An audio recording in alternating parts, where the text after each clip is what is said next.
Hello and welcome. We are so excited to share with you the Student Upward Mobility Initiative.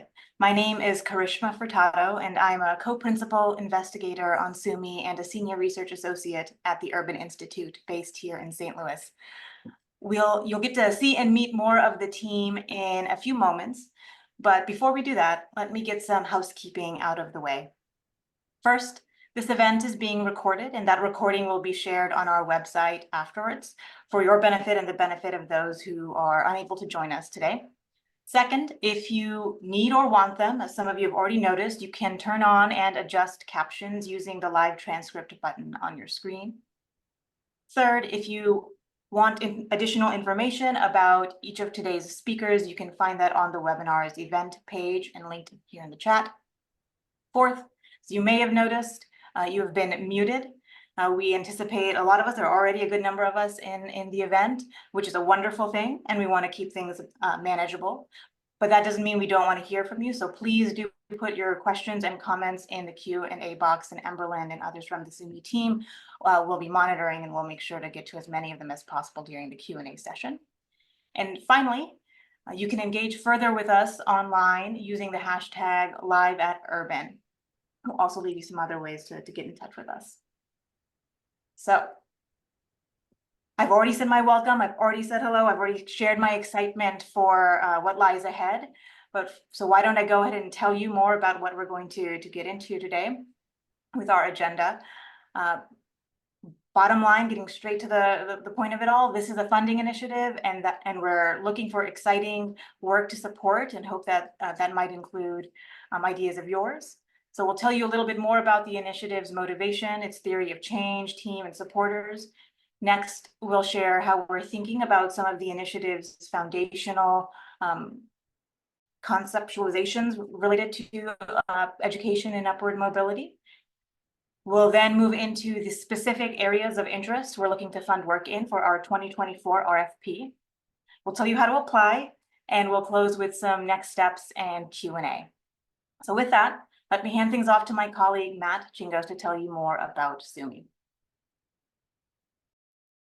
Good afternoon. I'm Matt Chingos, Vice President for Education, Data, and Policy at the Urban Institute. I'm based near our headquarters in Washington, D.C., and I'm privileged to be a principal investigator for the Student Upward Mobility Initiative. And so I think this initiative is a bit complicated because education and economic mobility and the intersection between them is a bit complicated. So I want to start just with a little bit of a bottom line up front. And so just a couple of key facts about the initiative. In our first RFP this year in 2024, we're expecting to make about $3 million in total grant awards. The grants will range in size from $50,000 to $500,000, and there's a series of deadlines that we'll talk about today, but the first mandatory one that you should keep in mind from the very beginning of all this is the mandatory LOI deadline on Tuesday, April 30th. So with some of those key facts out of the way, let's take a step back and just talk for a minute about why are we doing this work. And this comes from a point of view that we know education is important, but we don't know what pre-K-12 education should prioritize to help put students on a path towards upward mobility.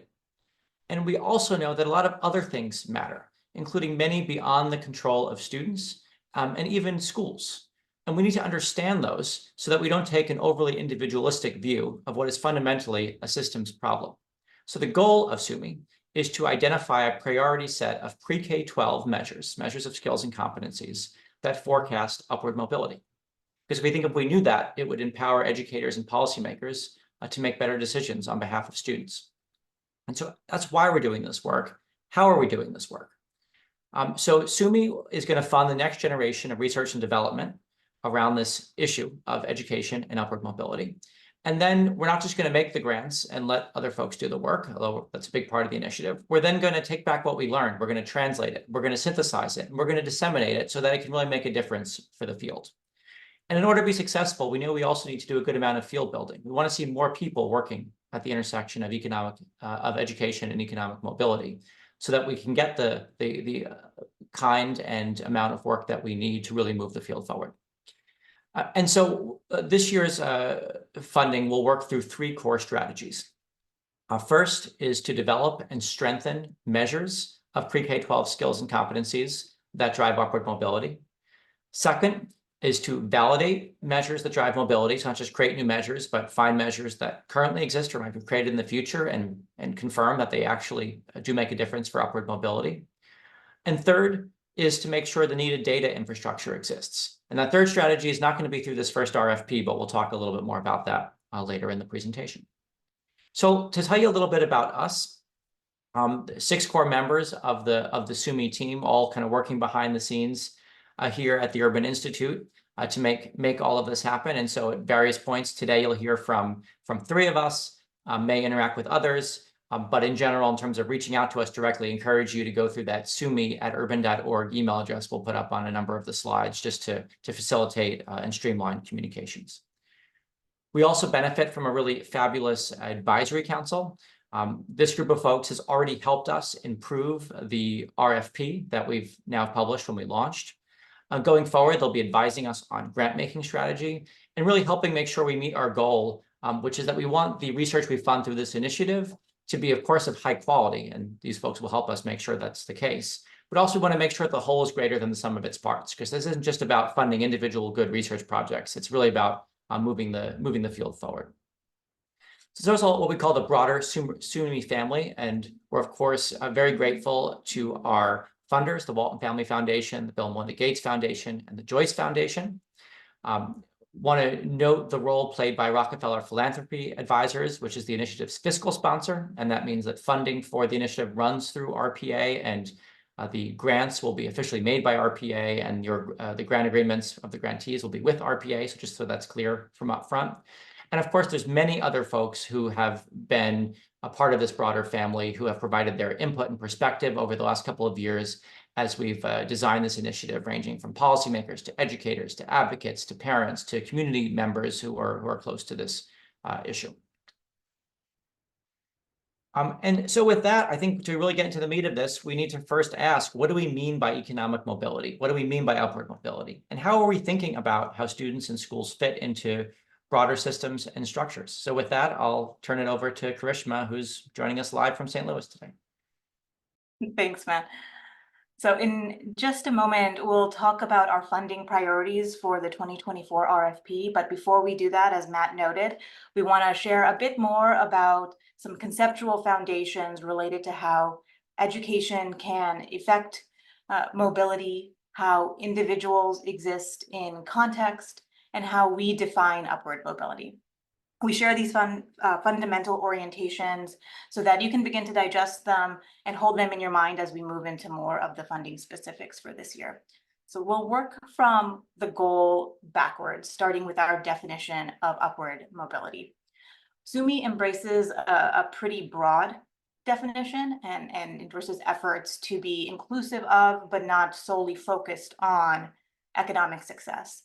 Our urban colleagues who led the development of the upward mobility framework put forth this 3-part definition, wherein individuals coming from the lower end of the income distribution are able to attain economic success, power and autonomy, and dignity and belonging as adults. We know that UI data or credit bureau data may be most familiar when thinking about economic mobility and measuring it. But if folks have data around these other measures of power and dignity and belonging in adulthood, we're excited to think of them as positive measures of upward mobility as well. SUME is ultimately interested in identifying the K-12 drivers of mobility. These are individual level skills and competencies that help students take the next step to getting the needed training, education, and ultimately getting a good job, all while growing their sense of self-being. We think of those individual and competencies in these 5 categories of academic and well-being, career preparation, social capital, and quote-unquote non-cognitive factors. The full RFP shares some lists, some non-comprehensive lists of examples of individual level skills and competencies in each of these categories that you are encouraged to check out. Now, we distinguish skills and competencies from their counterpart experiences and credentials.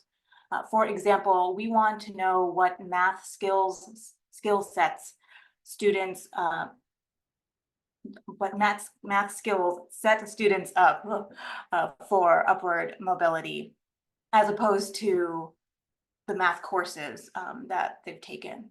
We think that once the field has a sense of the needed skills and competencies to attain mobility, it can ask questions related to the structures in schools, the instruction, the interventions that best help produce those skills and competencies. So you see us focused on the bolded portion of this flow of steps. All that being said, we know it's complicated. We know that skills and competencies are not always distinct from experiences and credentials, especially when we're thinking about things in a life course manner. So we expect to learn with you all and evolve and nuance our thinking on this front as we go, but we are trying to prioritize this individual level skill and competency frame. We often say on the SUME team that economic mobility is an outcome experienced by an individual, but that is influenced by forces well beyond the individual's control. And we think this is especially true for individuals who are disproportionately exposed to forms of structural disadvantage, are deeply implicated in experiences of interracial mobility. We broadly call these forces beyond the level of the individual contextual factors, and we encourage and expect all proposals to engage with them to some degree. We'll say more about in a moment. Contextual factors can affect student success in school and beyond, we think, in at least three general ways. First, factors outside of school like housing instability and food insecurity can shape students' readiness to learn. Second, factors can affect schools and school systems' ability to function well for all students. Think, for example, funding adequacy and equity in education. And third, contextual factors can affect the degree to which students see a return on their success in school, or can modify how success in school translates into long-term success. Take, for instance, segregation in a labor market or in a hiring process. The RFP says more about contextual factors and really all of these conceptual foundations that I've discussed over the past few slides. So I encourage you to look there for more texture on them all. But for now, I'm going to hand the mic back to Matt, who will apply some of these concepts as he walks through our funding priorities with some examples. Great, thank you, Karishma. And so I want to talk a little bit more in detail about each of the two categories of grants that we're going to make through this first RFP, and then work through an example of each just to give you a better sense of kind of how we're thinking about this, how potential grantees might think about incorporating context and things like that. So our first category is developing new or improved measures of pre-K-12 factors that potentially drive economic mobility. And so this is recognizing that everything that matters currently isn't measured or isn't measured well. And so we want to measure pre-K-12 factors that seem like they should be connected to mobility, but where we don't have enough good measures yet. And so there should be a sort of a conceptual connection, and maybe in some cases an empirical connection at some level to economic mobility. These should be factors that are measured, or at least measurable, in the pre-K-12 school environment, and that are hypothetically or maybe empirically malleable in the pre-K-12 environment.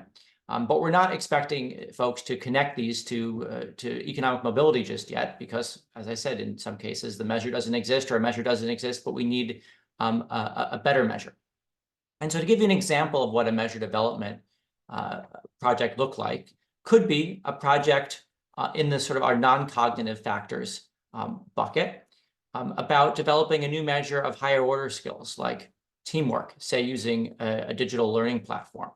And so if you look at our research synthesis, you'll see that we cite some papers by Angela Duckworth and colleagues that think a bit about how can we measure non-cognitive factors through means other than self-report surveys.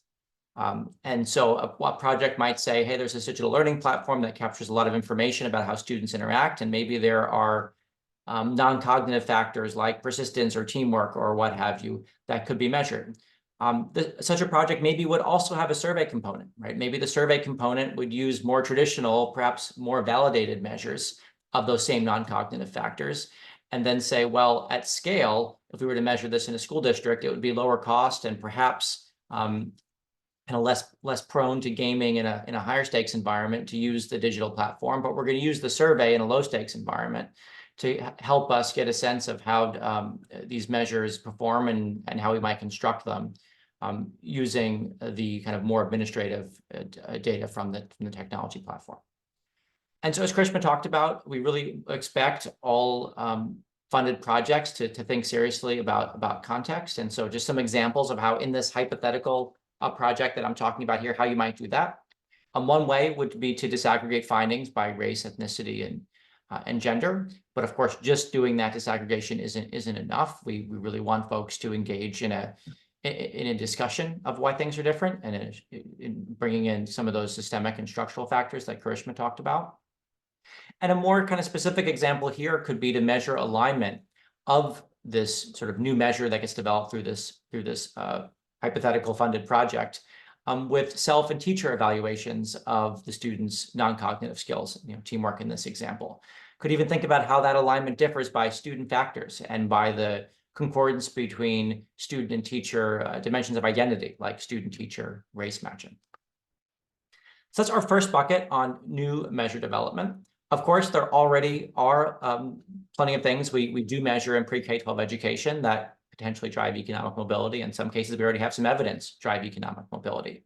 So our second bucket of funded projects will connect those existing measures of pre-K-12 skills and competencies to economic mobility outcomes. Now, obviously, for that to be the case, those measures, pre-K-12 measures, would have to have been collected long enough ago that those students have now grown up enough to be adults and be at a point in their lives when we can measure something about whether they've achieved economic mobility or not.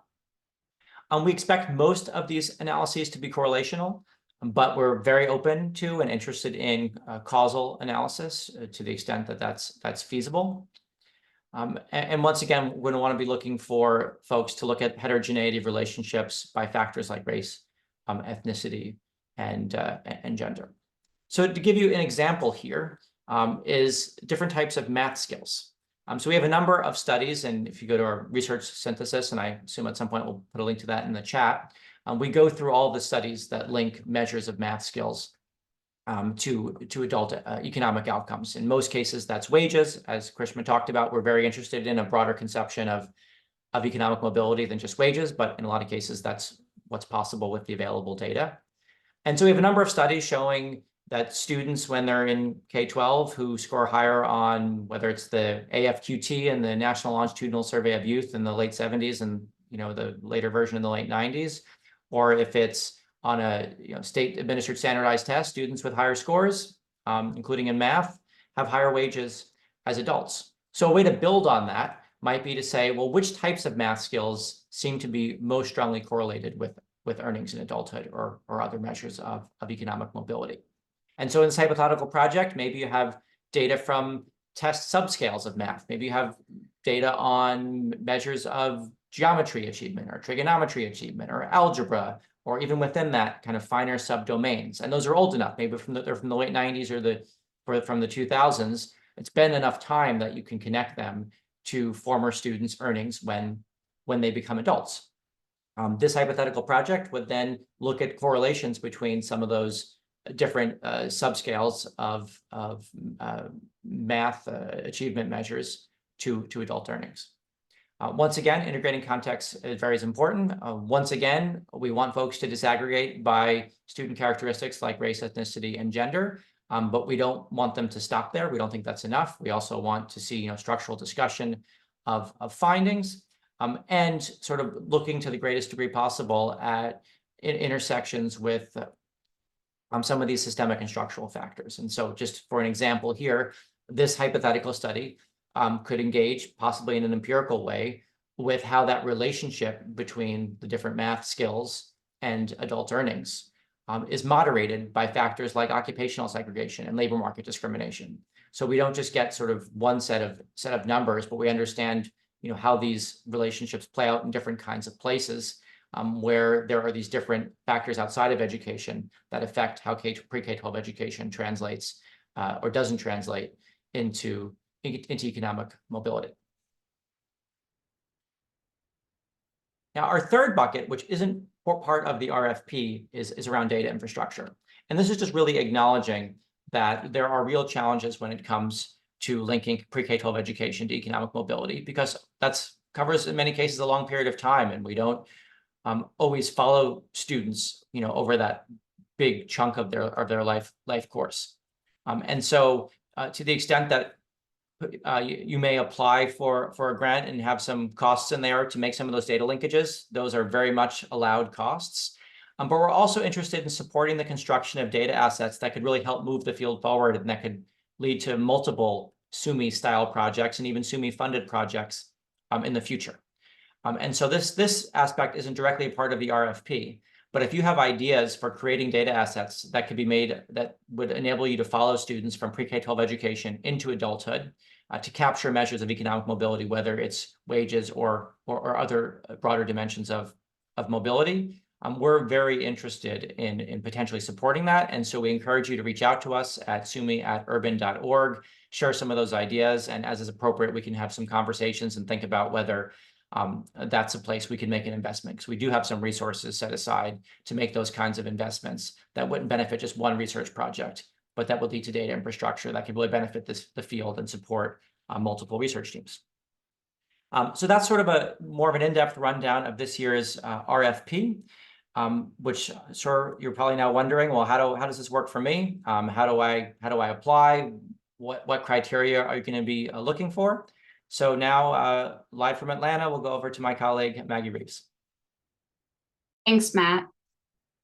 So as Matt said earlier on the call, we're going to be funding about $3 million in total awards through this year's RFP. And please note that we do plan on having another RFP in 2026 with details to be decided what's in that later on. Next slide. And so across those $3 million of grants, each grant can have up to a 24-month duration period. We anticipate these starting in September of 2024, and know that folks may be able to get started right away or later, and folks will propose that in their timelines, but you don't have to have a 2-year project. It could be much shorter, and we'd look forward to those types of projects as well. In terms of the budgets, we're asking all of you to propose what you really need for these budgets. So in the RFP, you'll see we have 2 budget categories. Those are mainly tied to how long your full grant proposals later on, if selected, will be. But what we really want you to do is think about the costs you have and what you need for your project to be successful. So the small grant category is $50,000 to $150,000. We envision projects that maybe use existing data, are pilot testing measures, or might be conducting long-term follow-ups of earlier studies with new administrative data, or maybe with a new angle. We envision those in the $50,000 to $150,000 size, but again, are open to you justifying what you need for your project to be successful. The large grant size, which goes up to $500,000, we envision here projects that collect original data, involve mixed methods research, or might be collecting or connecting large-scale administrative data systems to do your research. Across all of these grant sizes, there's a 15% indirect cost rate cap. And we also just want to highlight that this is a 2-stage process. So you must submit an LOI if you want to potentially get money for us. Those are mandatory, and we'll use a subset of those LOIs to invite full proposals. Next slide. So as you can see, we launched this initiative last week. We're all glad you're here today, and we'll also be having another webinar on Wednesday, March 27th. As some of you may already know, and for those of you who don't, we have a optional deadline of April 10th to submit project ideas. So what we'd like is, if it's helpful to you, send us, one paragraph outlining either your project idea or a question you have to sumi@urban.org, and we will try to get back to you as soon as possible with our ideas. Our reactions are really based on two things. One is if it's out of scope for the project and that seems clear to us, we don't want you wasting your time, and we'll be happy to share that information with you. If we think it's definitely in scope or potentially in scope, then we're going to provide feedback to you briefly to help make your proposal, make your letter of inquiry as exciting as possible to us. We'll be doing this for anyone who emails us, and you can email more than one project idea if you'd like. After April 10th, we can't promise to get back to you on that, so we hope you can adhere to that deadline. Regardless or not, if you share a project idea, the LOIs are due at 5 p.m. Eastern on April 30th. And this is a single space, 3-page application. You also have a few administrative details, but we're light on that for the LOI. The application can be accessed through our website, and what exactly we want in that LOI is very clearly outlined in a table in our website. Both questions we're interested in, as well as guidance about the values or kind of criteria we're looking for. The SUMI team, Matt, Karishma, and I will be getting together to review those LOIs and invite a limited number for full proposals by mid-May. Applicants who are invited will then have about a month and a half to prepare a full proposal. And during that time period, those teams will get another round of feedback from our team. The full proposals for the small budget category are going to be 6 pages single-spaced. For the large budget category, those are going to be 11 pages single-spaced. And again, what we're looking for is in the RFP tables and also alignment of our values. The full proposals and the LOIs are going to look for similar information, but obviously ask for more details. Both our SUMI leadership team as well as external reviewers will review those full proposals, make decisions by the end of August, and hopefully applicants can start work in September. Next slide, please. So now we're going to tell you a little bit in more detail what we're looking for the application. Again, all of this is in the RFP. So for us, a strong proposal, first and foremost, aligns with our areas of interest that Karishma and Matt covered earlier. That's developing new or improved measures of skills and competencies in pre-K-12 that have a conceptual link to economic mobility, and analyzing how existing measures of skills and competencies relate to economic mobility. So proposing a project in one of those categories. We also really want to know how education drives this economic mobility, especially for low-income families, and think about bring your creativity to the projects, how you conceptualize all of this. We, of course, want projects to be feasible, and as a bunch of people who are usually the ones writing grant proposals, not giving out grants, I think we'll be looking for things like a great team, clear timeline, either data access or a clear plan to collect the data or get access to the data, and an understanding of what the challenges are in your specific project and how you plan on mitigating those. In addition to the alignment and the feasibility, we also want to make sure that folks are telling us how you are examining individuals in context. So as Karishma shared, we are thinking about economic mobility as an individual experience, but it obviously also captures the reality of a person in their environment with lots of factors beyond their control. So we provide a lot of resources on our website. There's a whole section of it that talks about resources for applicants. We ask that you use those and other resources to think about how contextual factors and systems, inform skill development, moderate relationships, and affect the measures themselves. I think this is really important to us because even if we get a lot of really exciting proposals, if they don't consider how context matters, the real insights we get out of this proposal won't be that useful for actually students, policymakers, practitioners, and program designers. We don't think there's a right way to do this, but again, hopefully those resources can give you more insight into what we're looking for. In terms of national learnings, we know context and place matter. We also want to think about our understanding of education to economic mobility through a portfolio that really represents students across the country.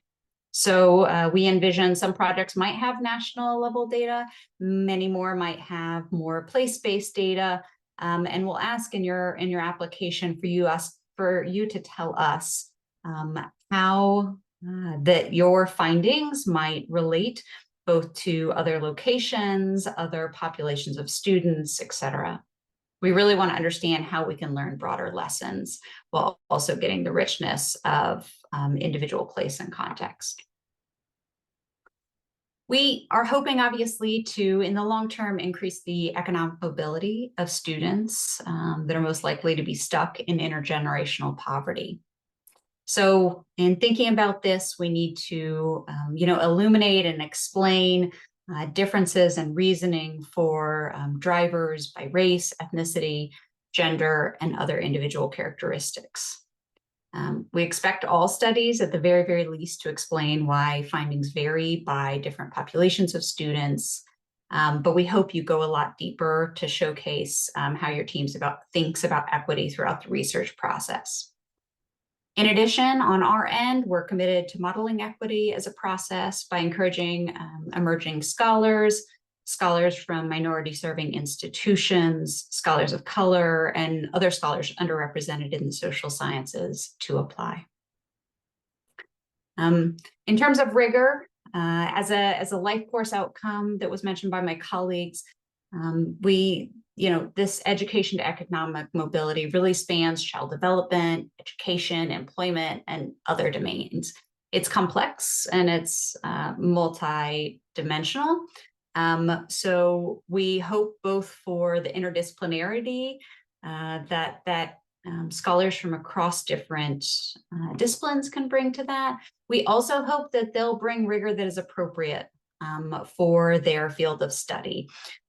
So we hope you will speak to what that means.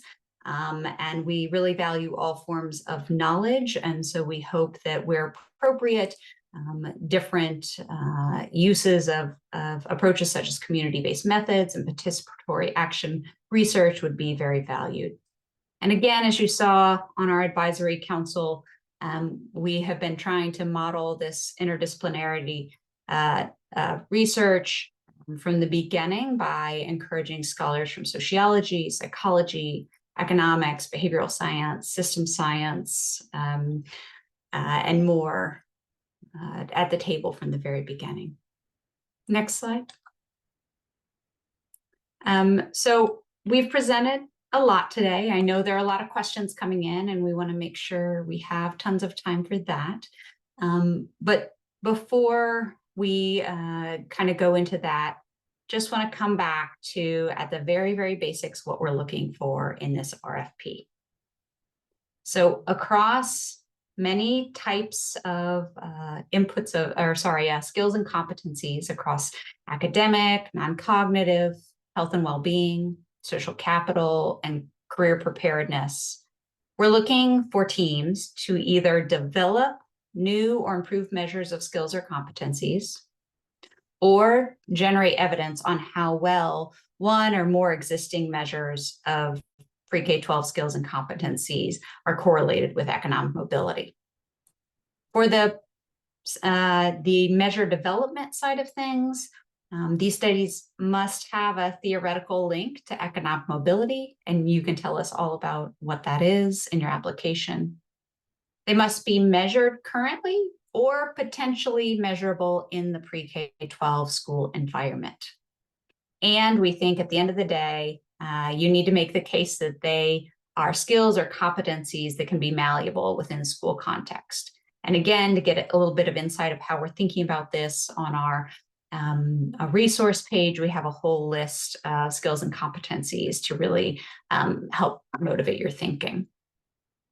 On the correlational studies, these studies must include data for students from economically disadvantaged backgrounds, and you can kind of propose how you're thinking of the outcome of upward mobility.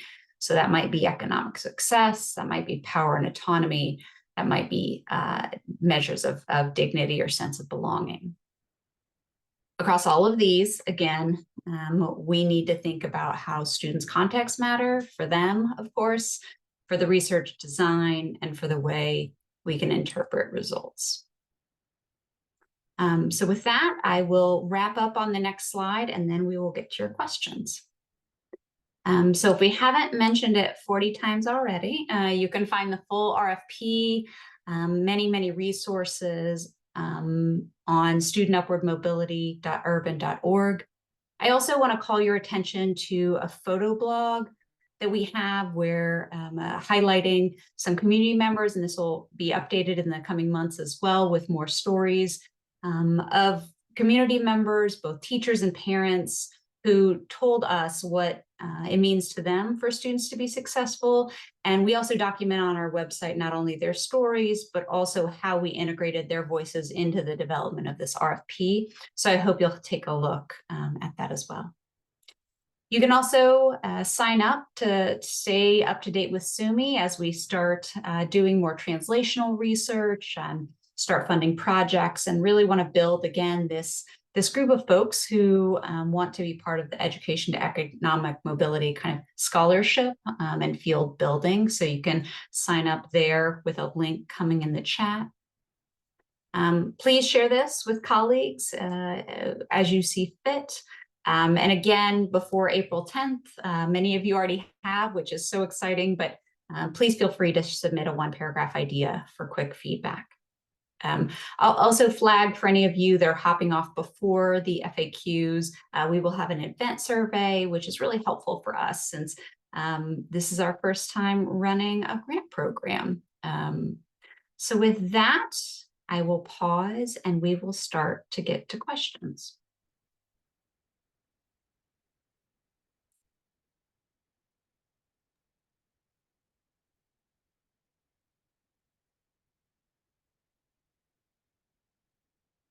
Wonderful. So I will take the first question that's come in, which is asking if multiple state sites of the same national organization can apply to this opportunity. The answer to that is yes. Applicants and organizations can submit more than one LOI. I will note we're updating this answer on our FAQs to be more clear. That should be done soon. We will note, of course, these must be for distinct projects and research questions, but there are no formal limits on the number of awards a researcher or organization can receive. But as you noted in our values, we're trying to support innovative work carried out by a diverse set of researchers and organizations. So we'll be keeping that in mind as well. The next question is, I'll have Matt answer. Would you be open to funding research where students are in the nonprofit rather than a pre-K-12 school? It's a great question. We are agnostic to the pre-K-12 setting. We would certainly want to know how transferable the learnings are from a particular context to other more conventional school structures. We want to make sure that they are relevant and not just specific to sort of a very kind of niche setting. But we are very much open to considering proposed research projects where the data themselves come from a setting outside pre-K-12 schools. Great. And Matt, I'm going to have you do another question that's come up prior to the webinar, which is a very real one for many of us. In states where wage data isn't easily accessible, what educational other employment outcomes would we be most interested in seeing? It's another really important question. Obviously, wages are sort of the typical thing that I think, or at least some of our minds go to, that we can get out of the unemployment insurance records, or maybe the IRS if we're lucky. And of course, we're also interested in a broader set of dimensions of mobility, including autonomy, sense of belonging, job quality. But where none of those are available, we are still open to kind of proxy measures where the applicant makes a strong case that the outcome they propose is linked to mobility as we have conceptualized it. And so, for example, maybe you have some really interesting measures from high schools, and you could link them to college enrollment and degree attainment data from the National Student Clearinghouse. I don't think if you just said, well, we'll look at enrollment in college, I think that would be less interesting. But if you said, well, we can use the National Student Clearinghouse to think about the colleges people go to, whether they persist, whether they get degrees, we can connect that to opportunity insights, mobility measures, and come up with some NSC data-based measure for sort of proxy forecast of mobility. I mean, to be clear, we definitely would prefer direct measures of mobility to that. But we're going to be balancing a number of considerations when making funding decisions. And so if we got an application where we were really excited about the K-12 measure, we thought it was really innovative, and the only drawback of the proposal was, well, it hasn't been enough time, or you just don't have the data access to follow kids to get their economic outcomes in their late 20s, but you have something that you make a really compelling case is pretty good and still valuable, then we would be open to funding that. But really want to emphasize the onus would be on the applicant to make a strong case to us that the proxies you proposed are reasonable stand-ins for direct measures of mobility. Thanks, Matt. One question here about the start date of the grant period being flexible. We will have full proposals include a detailed timeline. So I think that will be the best place for teams to tell us why that would be necessary. And we are hoping to get this project started in September for the grantees. Karishma, I'm going to ask you a question that's come up. Is there a preference for academics in the application process? I ask because I'm a researcher, evaluator at a nonprofit focusing on supporting young people to achieve economic mobility, and would love to utilize our long-term data for a project here. Yeah, great question. No, there isn't a preference for researchers situated within a university. We do require all lead applicants to be from nonprofit organizations and institutions, but otherwise, if you and your organization have access to the data and have the skills on the team to answer the question that you're posing, then sounds like you'd be an interesting applicant to the initiative. Thanks, Karishma. Matt, this is a kind of a substantive question. How do you foresee the measures, surveys, assessments being used for formative purposes, summative purposes? Are the teachers getting the scores, or students using them to reflect and grow? I think in the long run, we view a potentially wide range of possible uses of the kinds of new measures that school districts might collect coming out of R&D that would be funded through this initiative in other ways over the coming years. And so we could imagine these being used for sure in formative contexts for school leaders, for others in school districts, for teachers, to understand how their students are doing and whether they're on a path to mobility in a very formative sense. We could imagine it being useful to sort of inform families. We could imagine it being useful to zooming out from the individual students in schools to inform broader systems change. I think we recognize that the problem of the lack of upward mobility isn't really an individual problem, it's a systems problem. And so part of why we're putting such a thumb on the scale for wanting folks to engage with that in a serious way is we want what comes out of this to be able to inform systems change. But we also can imagine that some measures that schools might collect could also be part of accountability systems. And so we are interested in thinking, even from early days, about how systems might function in those different environments, and just be clear-eyed about how, one thing our measurement friends remind us is, measures aren't valid or not, they're valid for a particular purpose or not. And so kind of to be as clear-eyed as possible about that. And so I think we're open to supporting the development of measures that might be useful for some purposes, but not others. And some of that I think would be learned over time through the research, and some of that might be more clear up front, and the research might want to be proposed in such a way that it's, moving in a direction that kind of conceptually makes sense and not towards an inappropriate use. Thanks so much. Another question is, who's overseeing the RFP process, and does Rockefeller Philanthropy Advisors have to individually approve each project? So the Urban Institute is overseeing the process and will be making the funding decisions. RPA will be issuing each grant, and so RPA will be negotiating with each university one-to-one on, say, the grant agreement, but they won't be making the substantive recommendations on the grants themselves. Karishma, could you share a little bit about how we plan to collaborate with grantees during the 2 years, or kind of the reporting requirements? Yeah, we're trying to set the right balance of learning alongside or the grantees, and helping to be a positive accountability source. So we plan for regular check-ins. Maggie, you might have to correct me if you recall off the top of your head the interval that we have in mind, whether it's quarterly or a little bit less frequent, 6 times a year, every other month, every 6 months. Every 3 months, we'll be meeting with them. Okay, Yep. Thank you. With the idea being that if we can structure those ongoing conversations well enough, we can make the end of year or end of grant reporting a little bit less onerous and really mostly about the technical financial aspects. We also have plans for broader sort of community building, including bringing grantees together to learn from one another via mini conferences once we get rolling. So those are really some plans that will grow in the next set of months, but looking forward to that field building aspect of things especially. Yeah, and Karishma, as Karishma said, and you can see the details in the RFP, but every other one of those kind of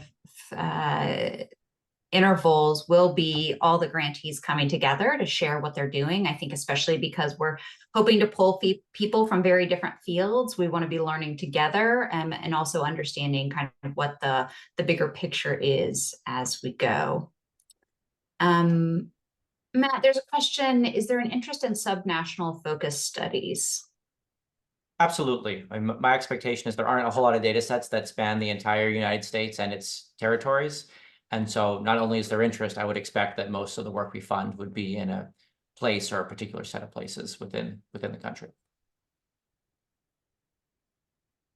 Great. And I'll take the next one. It asks, do we have an estimate of how many awards will be small and large? No, and we're specifically not doing that because we don't know how the applications will come in. I think we're going to be trying to build a portfolio where the big picture is kept in mind and our values are aligned, knowing some projects might be stronger in different areas. So we'll be making sure that we have some conversation about budget alignment, but really are focused here on high quality research and research that creates a real portfolio rather than sticking to specific number of awards in any given category. Matt, I'm going to take it back to you. How do you ed tech companies, how might you envision them taking advantage of this opportunity, and could they work with a research vendor to obtain funding? That's a great question. So ed tech companies, for the most part, or for-profit entities, wouldn't be eligible to be grantees through this initiative, but they certainly could be data providers. And so if we got an application from, a sort of a research team that wanted to, say, validate a measure that had been developed by an ed tech company, and the ed tech company was willing to share that information, share that data with researchers, or even partner with researchers to do some measurement development activity, that would be very much in scope. Great. Karishma, can we combine, or can applicants combine measure development plus causal or correlational project? Yes, I think in the LOI, I'm inclined to say yes, but if my colleagues feel differently, we might, say that, so on now or follow up. You'll have to pick one that it mostly is, I think, for the purposes of pulling together the LOI. But if you think you can really braid those two together, that sounds fine to me. I would say that you'd want to be realistic about whether what is known about the way the measure performs is adequate to be able to draw a causal conclusion from a study that uses it. Oftentimes, if we're still trying to understand how valid a measure is, that can compromise any sort of causal conclusions you might want to draw with it all in sort of the same study or study-ish time. Great. And there's another measure development question that I'll take. It says, is the funding to develop and validate the measures or just for development? So I'd point you to the RFP for a little more detail about what we're looking for here, but we want applicants to say if there's not a measure of one of these kind of skills or competencies and it needs to be developed, then that's great. I don't think you can develop it without telling us why you think it is appropriate for that context, appropriate for measuring what you intend to measure, et cetera. So as a development expert, I'm not going to get too far out over my skis here and say more words that mean the wrong thing. But I will point you to our RFP that has a little more detail there about what we're looking for. And if that doesn't give you the answers you need, please email us at sumi@urban.org, and we'll make sure to have the right answer with the words that mean the right thing. Krishma, I'm going to put it back to you. Do skills and competencies need to be measured or measurable within school environments? So for instance, are projects based in out-of-school learning environments out of scope for this funding opportunity?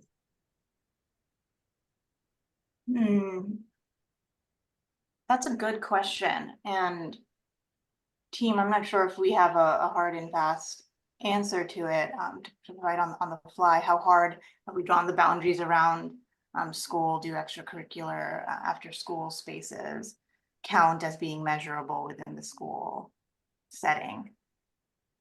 Do Matt or Maggie, do you have an initial thought? If not, this might be a question to email us and we'll convene and get back to you. I think measurable that word can do a lot of work here. I mean, we had the other question about the nonprofit instead of being in a school. And so I think if there was a measure of skill or competency where in the research project, the data were collected, say in an after school program, but that was a competency where those data in principle in some future world could be collected in the school environment, it would be in scope. If somehow it was so specific, it could only ever be connected in something. I mean, an after school program is pretty close. You could call that part of the school environment if it's in the school. As you get further afield, if it was something that could only really be collected outside of schools, then I think it'd be a little bit less in scope. And so I think the only further general comment I'd make is, we're not aiming to make like a lot of hard and fast rules here for what's in and out. And so I think to the extent something is consistent with the spirit of the RFP, we're interested in it. And because this is pretty broad, that's also why we provided that opportunity to send us that one paragraph idea by April 10th, so that we can give you, it's not a binding signal, but we can give you a little bit of a signal of sort of, are you on the right track or not, and maybe help kind of nudge you in the right direction as you work on your LOI. Great. Question, if we like the project, but have some issues with the budget request, the question says, are we able to be awarded a revised amount based on feedback? Or is it possible that the proposal can be denied based on the requested amount? We have an RFP specifically for this purpose, a note that we might come back to you to discuss the budget. We do not want to deny proposals because of the budget number. We're not going to get sticker shock. At the same time, I think that will, if it seems unreasonable, it'll seem unreasonable. So I think propose what you think you need, but no, we're not going to deny things based on the amounts. We will definitely have conversations with potential applicants if we think that the budgets need to be adjusted. Okay, I know we have a few more minutes here. Give me one moment. Matt, can you take this one? Do the instruments have to be on a digital learning platform? For instance, are you interested in content that's not production ready? That is content that is validated, maybe in paper and pencil form, or a low fidelity platform that could be improved in terms of delivery via a digital platform? It's a great question. Yeah, we're agnostic about how the measures are constructed at that level of kind of generality. And so the example I gave in the presentation was about a digital learning platform.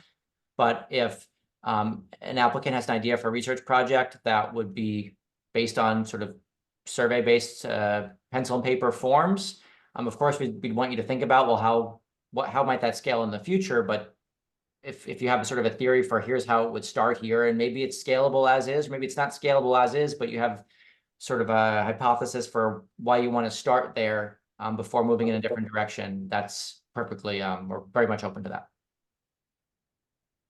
Another more like technical question says, my organization is a mission-driven, employee-owned research firm that frequently works with foundations and state and federal agencies, but for profit. Would we be eligible to be lead PI for this competition, or eligible as a sub-awardee with an academic or another nonprofit? You would not be eligible as the applicant organization, but you definitely could be eligible as a sub-awardee through an eligible organization. I think this is true for back to the ed tech or data systems, which is another question here, the group having longitudinal data that might match up with other folks. I think there are two things here. We encourage you to reach out to folks you've already worked with, reach out to organizations that frequently, associations that might have folks of interest. We can also point you to, if you want to email us, organizations that might have different suggestions, such as the National Network for Education Research Practice Partnerships or other entities. We are not going to be in the business of doing matchmaking at this time, although we see the value in that. But particular for those who have really interesting data, we do hope you'll seek out folks to apply for, or if you think there's maybe a bigger development opportunity around a data asset, we also hope you'll just email us and we will try to have that conversation with you about providing these data to other researchers as well. Okay. All right, we have another question. Can the budget be used for stipends for researchers? We do not have super strict guidance around our budget categories and how that is paid. We have the clarity on the indirect cost rates, but otherwise we want you to apply for how it makes sense to get the work done, and that's going to be different in different contexts. Okay, I think we have one for one more question. Krishma, you might want to take this. To what extent will qualitative methods or mixed methods focused studies be given consideration? They are very welcome, assuming they are well suited to the question being posed. So we really do appreciate a wide array of disciplines and methodologies in answering a set of questions as broad and complex as questions about education to economic mobility are.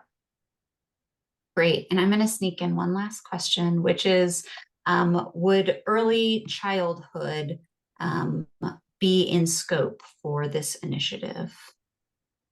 So we really are focusing on that pre-K-12 window of time. That being said, if you were to look at early childhood as a contextual factor that has some bearing on the skills and competencies one might develop during pre-K-12, I could see a place for that there. But yeah, that's not how my mind would come at early childhood. You really want to think about it as a contextual factor, and at the individual skill and competency level, we're looking in that pre-K-12 time horizon. And the list in the full RFP has some guidance in the appendix that might be useful here too. Awesome. Well, thank you for these amazing questions and for this great participation today. We are really excited to see your ideas and your applications. Again, applications, the LOIs are due mandatory at April 30th at 5 p.m. Eastern, and you can find us and reach us at sumi@urban.org. Thanks again.